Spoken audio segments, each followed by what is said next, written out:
Magandang araw sa inyong lahat mga kababayan. So ngayon, update tayo dito sa Uni5 Grand Central Station. So hindi tayo makapagpalipad ng drone kaya kukuha na lang tayo ng ground shot. So nandito tayo ngayon sa kabaan nitong West Avenue. Ito yung galing dito sa EDSA patungo naman ng Quezon Avenue.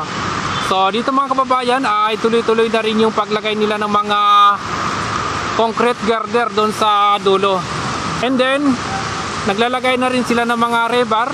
Bali dalawang span na yung nalagyan nila ng rebar.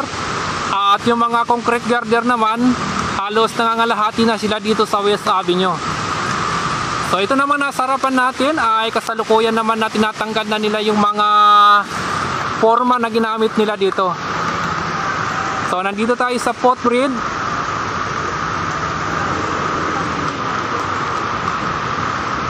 So dito naman mga kababayan, yung footbridge ay nilalagyan na nila ng bubong at naka-install na nga sila ng mga rope trusses.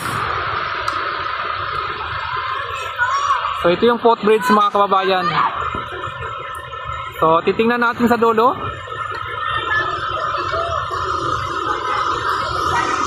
Tapos ito naman yung EDSA. So dito may dalawang column pa na hindi nila nalalagyan ng mga scaffolding. So susunod na nilang lalagyan ng scaffolding to para magawa na nila ng mga coping beam. So mayroon na doong mga scaffolding, kunti pa lang yung nadadala nila. Alright, pupunta naman tayo dun sa unahan. So ngayon naman mga kababayan, nandito na tayo sa station naman nitong MRT3 and then LRT1. So ito yung Uni5 Grand Central Station na nasa tapat nitong EDSA. So ito naman yung footbridge kung saan dyan sila aakyat, dyan rin sila bababa, patungo naman dito sa station nitong LRT1 and then MRT3. So nagawa na nila yung footbridge, tapos na yan mga kababayan. At titingnan naman natin dito sa kabila.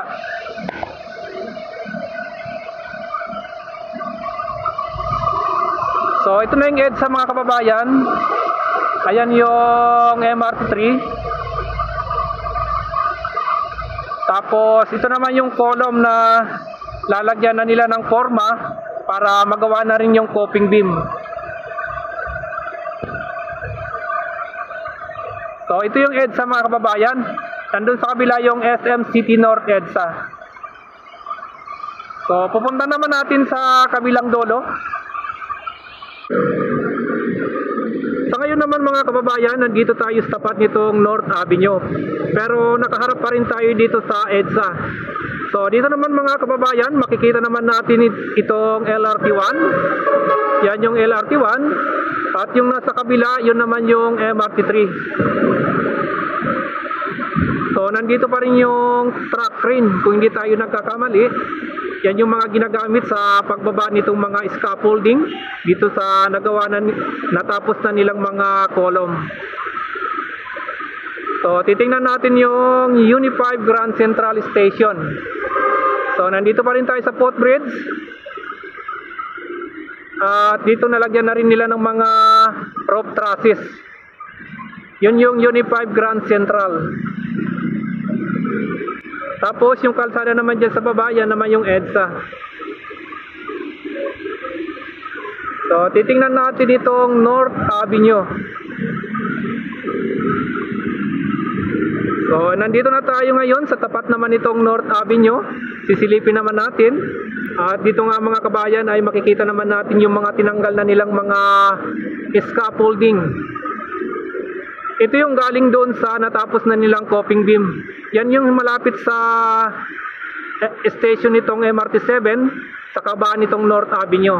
Yan yung North Avenue mga kababayan. So titingnan natin yung taas. Ayan yung natapos na nila ang coping beam.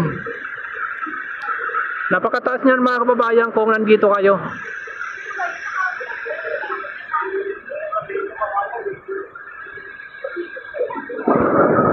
So pupunta tayo dun sa unahan, titingnan natin.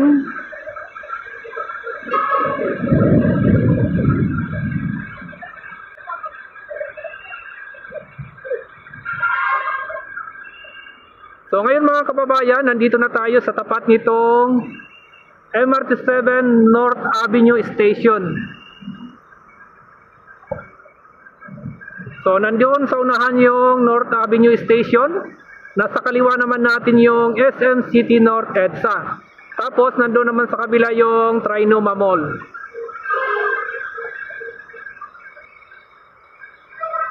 So dito mga kababayan, makikita naman natin yung mga fabricated steel frame.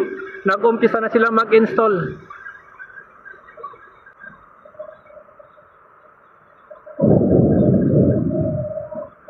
So sa likod niyan mga kababayan, nandyan yung walkway na galing ng LRT1 and then MRT3.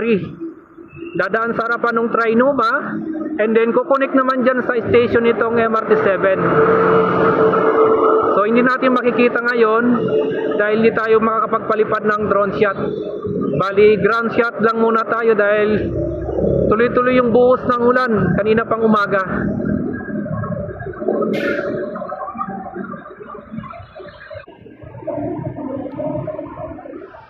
So dito mga kababayan, makikita na natin yung malapit na nilang matapos na pagtanggal ng mga scaffolding.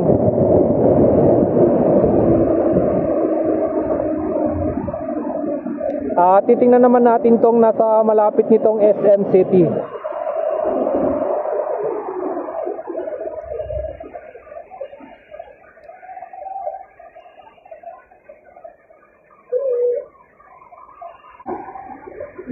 So itong nakikita nyo naman mga kababayan, North Avenue pa rin to. Ito yung nasa tabi mismo nitong SM City North EDSA. So ayan mga kababayan, makikita naman natin dito na nag-i-install na rin sila ng mga fabricated steel frame. Tapos yan naman yung skydome nitong SM City.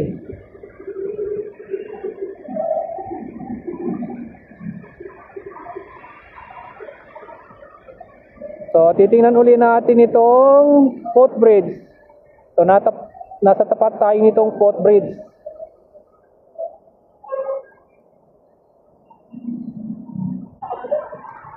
Tapos, balik ulit tayo dito naman sa harap nitong EDSA.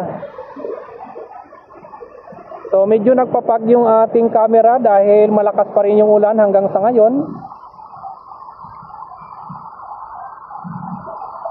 So dito mga kababayan, dyan naman ilalagay nila yung mga, di ko alam kung ano ilalagay nila dyan, kung concrete girder or steel girder yung gagamitin nila patawid doon sa kahabaan naman ng North Avenue. So ayan mga kababayan, maraming salamat sa inyo. At hanggang dito na lang itong ating update mula nga dito sa MRT-7 North Avenue Station or Unified Grand Central Station.